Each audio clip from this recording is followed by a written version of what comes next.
Welcome students. आज की हमारी वर्कशीट है worksheet number 7, subject Hindi, class 9th। चलिए इसको देखते हैं क्या है।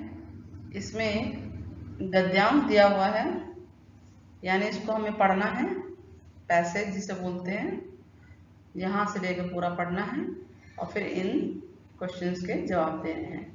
चलिए स्टार्ट करते हैं। झूरी प्रातः काल, इसमें हम कुछ हाईलाइट भी करते रहेंगे साथ के साथ। झूरी प्रातः काल सोकर उठा तो उसने देखा कि दोनों बैल चरनी पर खड़े थे, यानी दो बैल चरनी पे खड़े थे। दोनों की गर्दन में आधा आधा गराम लटक रहा था, घुटने तक पांव कीचड़ से सने हुए थे। किसके? बैलों के।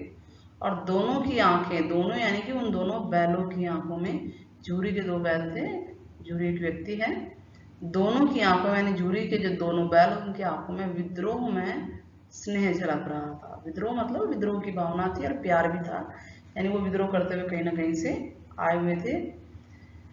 तो झूरी बैलों को देखकर स्नेह से गदगद हो गया। स्नेह से गदगद, गदगद मतलब कि बहुत खुश हो गया, बहुत ज्यादा खुश हो गया और दौड़कर उन बैलों को, उन्हें यानी बैलों को गले लगा लिया, प्रेमालिंगन और चुंबन किया, ठीक है, और बहुत खुश हुआ। गांव और घर और गांव के लड़के जमा हो गए और तालियां बजाने लगे, सभी सबका स्वागत करने लगे, क्योंकि गांव के इतिहास में यह एक महत्वपूर्ण घटना थी ना, मतलब अभूतपूर्ण ना हो लेकिन बहुत महत्वपूर्ण तो थी कि भी ऐसा हुआ हो कि कोई जानवर जो है कि इंसान के लिए ऐसे वापस आए हों और उन्हें प्यार आपस में जानवर और इंसान का देखा उन लोगों ने, तो सारे गांव वालों ने तालियां बजाई कि हाँ भाई, इंसान और जानवर में प्यार भी हो सकता है आपस में, क्योंकि अगर आप जैसा प्यार देंगे वैसा ही प्यार मिलता है, स्नेह मिलता है। तो इस सब दृश्य को देखकर गांव वाले बहुत ही ज्यादा खुश हो रहे थे। बाल सभा वहां की थी गांव की, उन्होंने निश्चय किया कि दोनों पशु जो वीर थे उनको अभिनंदन पत्र देना चाहिए, यानी कि हाँ भाई वो वापस अपने गांव में आए हैं, स्वागत कराना चाहिए।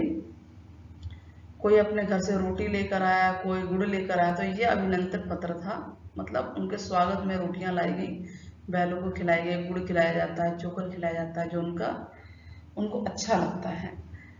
तो चलिए अब ये प्रश्नों के उत्तर हम ट्राई करते हैं। पहला प्रश्न है, पहला प्रश्न क्या है? प्रातः काल सोकर उठने के बाद झूरी ने क्या देखा?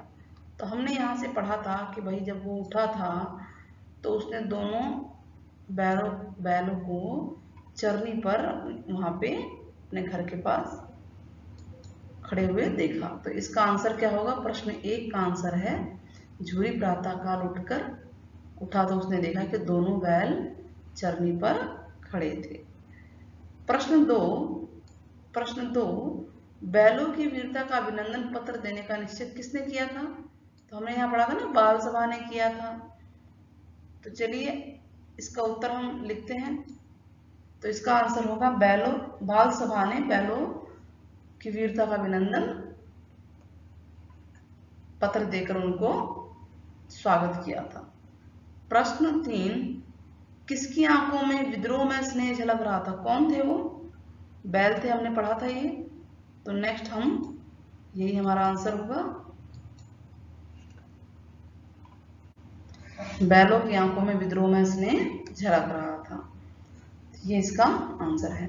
बैलों की कैसी दशा थी? हम देख ही रहे हैं, इसमें लिखा हुआ है कि भाई कीचड़ में पांव सने हुए हैं, तो आप इसको लिख सकते हैं कि दोनों की गर्दन में आधा आधा गराम लटक रहा था, आप ये लिख सकते हैं आंसर। और घुटने तक कीचड़, मतलब घुटने तक कीचड़ से वो सने हुए थे, या अगर आपको अपने लैंग्वेज में लिखना है तो बैलों की दशा बहुत ही ज्यादा खराब थी। तो यहां से लेकर यहां तक भी आंसर हो सकता है, ठीक है, ये आंसर भी हो सकता है यहाँ से, और ये भी आंसर हो सकता है। तालियां बजा बजा कर कौन बैलों का स्वागत कर रहे थे और क्यों कर रहे थे? बताइए कौन कर रहे थे? तो हमने पढ़ा था, इसमें देखिए लिखा हुआ है पहरे में कि जो घर है गांव के लड़के, तो हम लिख सकते हैं गांव के लड़के, और घर भी, घर के लोग भी तालियां बजा बजा कर उसका स्वागत कर रहे थे। तो ये आंसर नंबर 5 हो गया। क्यों कर रहे थे? क्योंकि गांव के इतिहास में यह बहुत ही महत्वपूर्ण घटना थी। अगला प्रश्न है कि गदगद होने, जो लिखा ना, झूरी बैलों को देखकर स्नेह से गदगद हो गया, इसका क्या अर्थ है? तो गदगद का मतलब होता है बहुत खुश हो जाना, बहुत प्रसन्न हो जाना, बहुत खुश हो जाना है। तो इस प्रकार से हमने 6 के 6 प्रश्न कर लिए हैं। अब हम, अगर आपको वीडियो पसंद आई हो तो चैनल को लाइक सब्सक्राइब करना ना भूलें, साथ में शेयर जरूर करें। और thanks for watching, keep watching. आगे ऐसे ही वर्कशीट आपके लिए आती रहेंगी। तब तक के लिए गुड।